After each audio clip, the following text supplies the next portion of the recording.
It's one of these places, the pass and the repass. Dornbos should be in the right spot. But now Rahal's on the inside. Oh!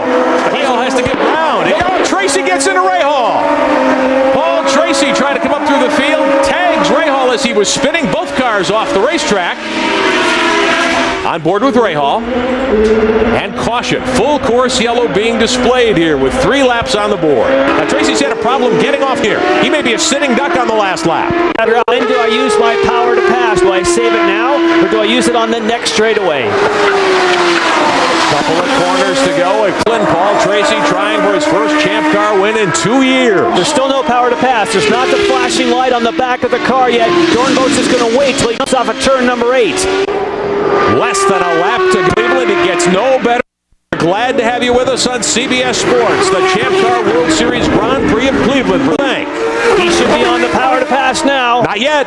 Still see the flashing light on the back for Dornbos. Turns to go. Why hasn't he hit the button? Paul Tracy may have this thing. Tracy, final couple of cars headed for the line of the checkers. Dornbos, does he jump on the button? No, doesn't. Tracy. And the checker.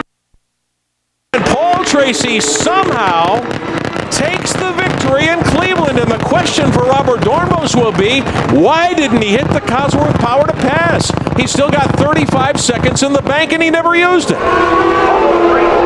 We are in Toronto, the Champ Car World Series, in the midst of a 3-race Canadian swing. 1 minute to the command, 1 minute. Last week at Mont Tremblant, a brilliant battle raged among the raindrops, with Robert Dornbos ultimately edging Sebastian Bourdais for the victory. But after the checkers, the series champion accused the rookie of some unfair driving. We're not supposed to drive like that in Champ Car. We're not allowed to block. The controversy carried over to the podium ceremonies, where emotions were still running high. If Sebastian is frustrated about something, he should have passed me on track. I was definitely the faster driver, and I look forward to Toronto. Welcome to Exhibition Place in Toronto, hard by the shores of Lake Ontario, the Steelback Grand Prix of Toronto, the 7th race of the 2007 Champ Car World Series season. Take a look at the championship standings. Coming into this weekend, we had a flat-footed tie between the 3-time champion and the rookie challenger. Bourdais taken a slight lead after qualifying, but it is a great championship fight.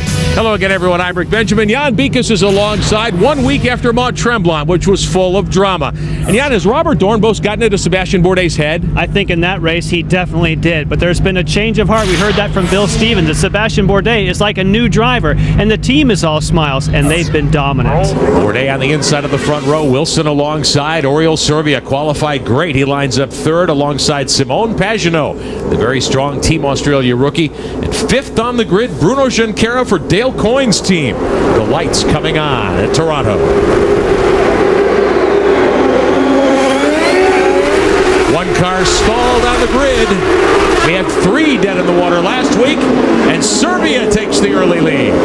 Junqueira made contact, and the white car made contact with Justin Wilson, but it looks like it's A-OK. Wow! Look, it's It's Dornbos. Last week's winner, Robert Dornbos, in the Murman's Ozjet 14 from Minardi, failing to fire. They're going to have to tow him. What a blow to Dornbos' hopes. Your leader is Servia.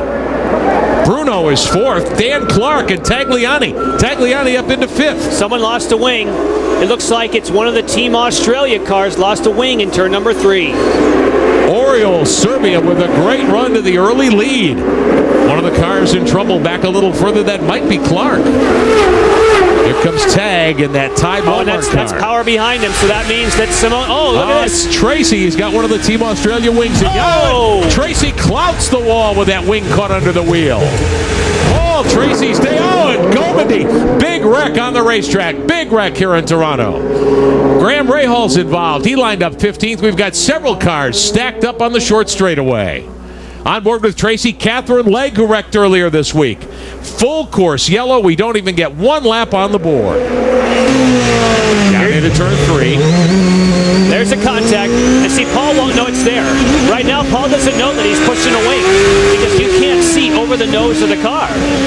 You can see the tops of the tires, but you can't see in front. So Paul Tracy is pushing as hard as he can, and unfortunately this front wing is probably, he has 2 more corners to go. It's going to get under the front wheel, and man, did MSC. Now he'll start to say, what the heck is in front of my car? Blammo!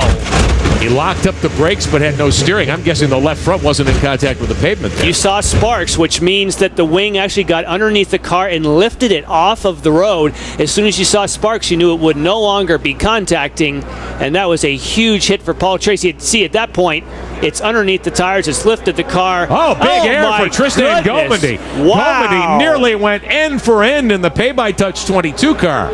Last week's pole winner had that incident. Graham Rahal ran over some debris. Nose got knocked off the Medizone machine. Oh.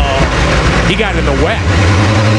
He just tried to get it. Well, when you see a guy almost doing end over end in front of you, you jam on the brakes, and it wasn't totally dry, as you said. You can see the wet patches there. Wow. So the thrill from West Hill is okay. Paul Tracy out of the race car, visor up, walking back to the paddock. Wild wreck at Toronto. We'll be right back to assess more of the damage. Dornbos is all alone. Can't say he's going to be home and dry today with all the wet weather we've had, but looks like he is about to head to the checkers.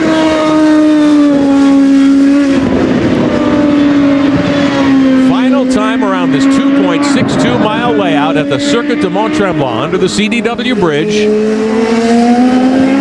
Dornbos in the Ozjet car number 14. Coming to the final 2 turns. It's been a great early Champ Car career for Robert Dornbos. Very personable young driver. And Robert, I need you to pit this lap for champagne. Aha! The champagne will spray for Minardi Team USA. Robert Dornbos comes home the winner at the Circuit Mont-Tremblant. Bourdais is second. Power, Pagenaud, and Johnny, your top 5 at Mont-Tremblant.